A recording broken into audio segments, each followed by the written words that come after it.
Hello, my name is Paul. I'm the Accidental Bookseller. Welcome to the channel.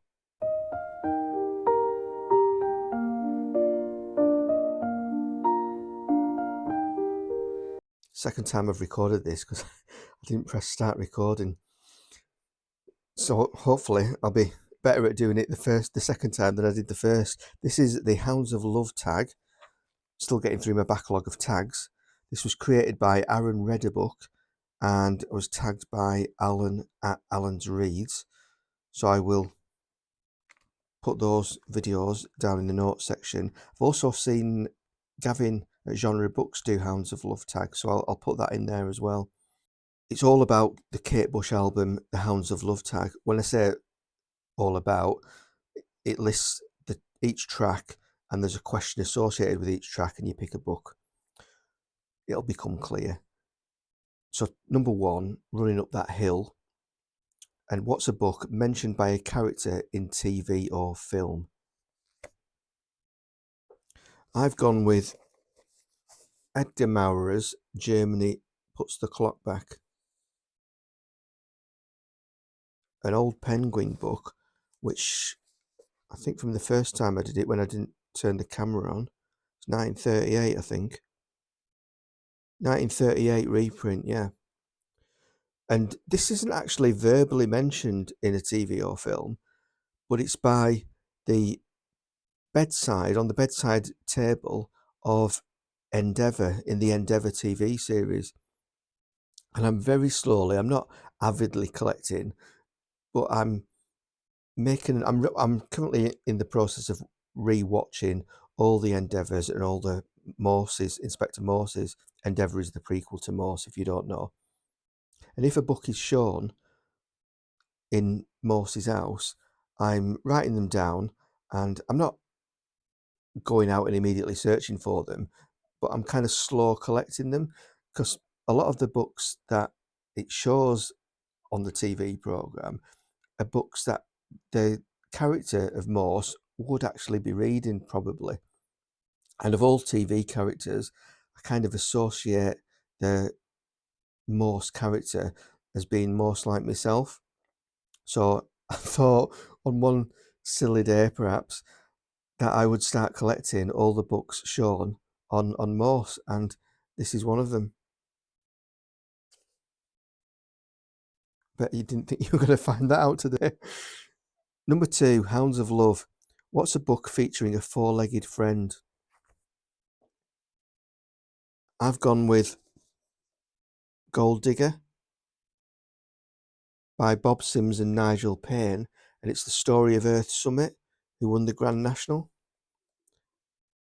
in, I'm going to say 99 or 98. And the proceeds of this book was split between the Riding for the Disabled Association and the Thoroughbred Rehabilitation Centre. In 2002, I was working near Chester on a work contract, which was where the Thoroughbred Rehabilitation Centre was near at that time. And they used to have yearly open days. And on this particular open day, Earth Summit was visiting along with Binduri and Desert Orchid. So I went along and took some pictures, which I'll put up, some of them up here. And the Thoroughbred Rehabilitation Centre was a centre, or is a centre, for horses that have maybe been mistreated, or the owner can't look after them the way that they can. Maybe they've had an injury or a problem that's lingering, and sometimes the horses will live out their days at the centre, or they will be rehabilitated into other industries. The most famous resident of the Thoroughbred Rehabilitation Centre is the Grand National winner, Hallo Dandy. He's passed away quite some time ago, but he lived to a ripe old age. But mainly because the centre got hold of him after he was mistreated after he'd retired, and he lived out his days there, and it was fantastic to meet Hallo Dandy at the open day as well. So Four-Legged Friend is the biography of Earth Summit. Number three, The Big Sky. What's a book with sky on the cover?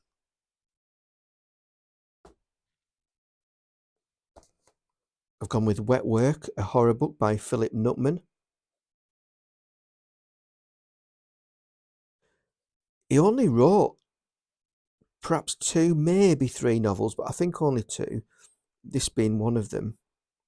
And I only found out that there was another one not so long back, and I would like to get hold of it, because this is a very undervalued and undermentioned horror novel. So yeah, there's Philip Nutman, Wet Work. The next question, number 4, Mother Stands for Comfort. What's a book with a parent-child relationship?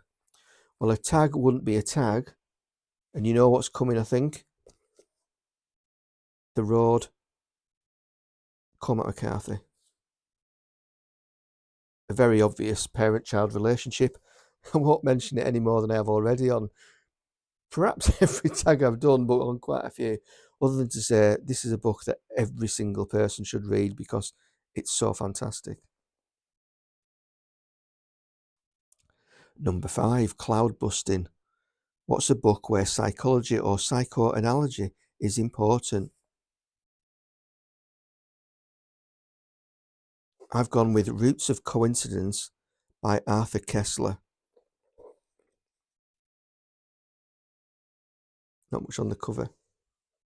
Number 6, And Dream of Sheep. What's a book that sent you to sleep or is about sleep or sheep?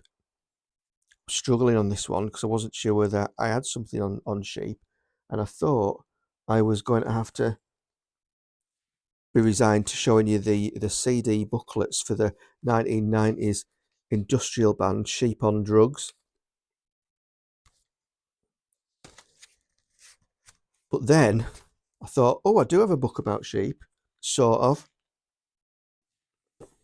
And it's James Rebank's The Shepherd's Life. Orange Penguin, which I collect. But obviously he's a shepherd and he's got sheep, so it sort of counts, I think. I haven't got a book about sleep really anyway.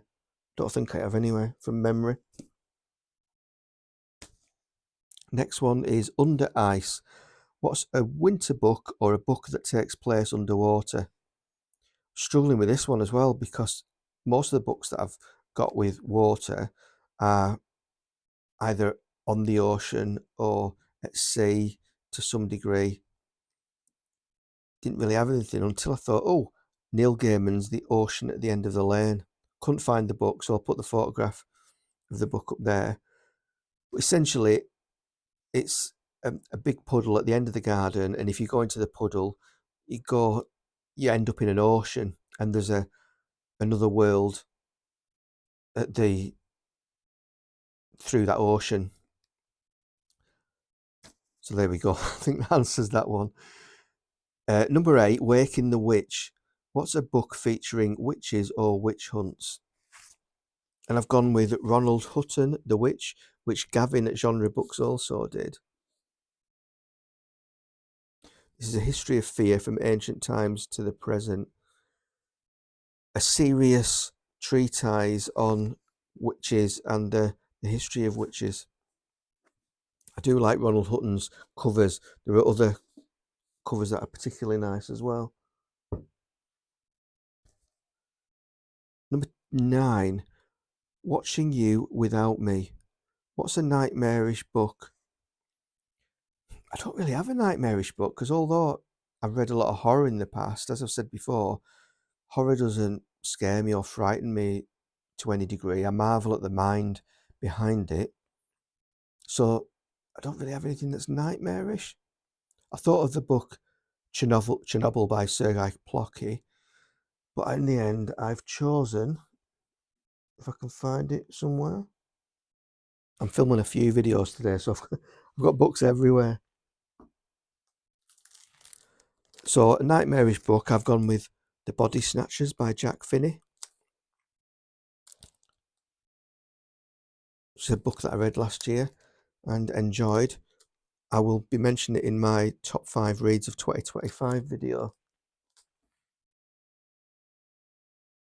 Number 10, Jig of Life. What's a hopeful book? Again, I struggled on a hopeful book because nothing particularly sprang to mind.